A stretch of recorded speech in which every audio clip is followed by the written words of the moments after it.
এখনো বাংলাদেশকে নিয়ে ষড়যন্ত্র করা হচ্ছে দেশে বিদেশে। আমরা যেভাবে ঐক্যবদ্ধভাবে আন্দোলনকে সফল করেছি, ছাত্র জনতা যেভাবে সফল করেছে, এখন এসে একটা বিভেদ বা একটা দেওয়ালের প্রতিচ্ছবি আমরা দেখতে পাচ্ছি।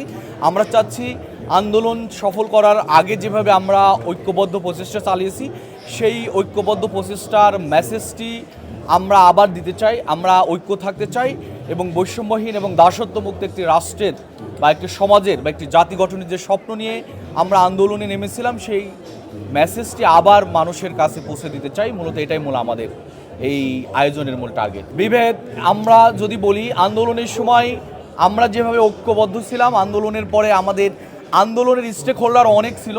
এখন যার যার জায়গা থেকে আমরা আমাদের নিজস্ব চাওয়া পাওয়া, দাবি, আকাঙ্ক্ষা ইত্যাদি তৈরি হয়েছে, যার কারণে সবাই যাদের নিজস্ব শক্তিমত্তা বা নিজেদেরকে প্রদর্শন করার একটা অপরাজনীতি এই চারিদিকে দেখতে পাচ্ছি। আমরা এটা চাই না।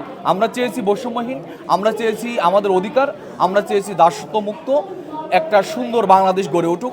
সেই আমাদের যে পারস্পরিক চাওয়া পাওয়ার কারণে যে বিভেদ তৈরি হচ্ছে বা একটা দেওয়াল তৈরি হচ্ছে, এই দেওয়াল যেন না থাকে। আমরা যেন আগের মতো, আমরা যদি আরেকটু স্পষ্ট করে বলি, এখনও বাংলাদেশকে নিয়ে ষড়যন্ত্র করা হচ্ছে দেশে বিদেশে। সেই ষড়যন্ত্রের প্রতি উত্তরটা আমাদেরকে দিতে হলে ঐক্যবদ্ধভাবে দিতে হবে।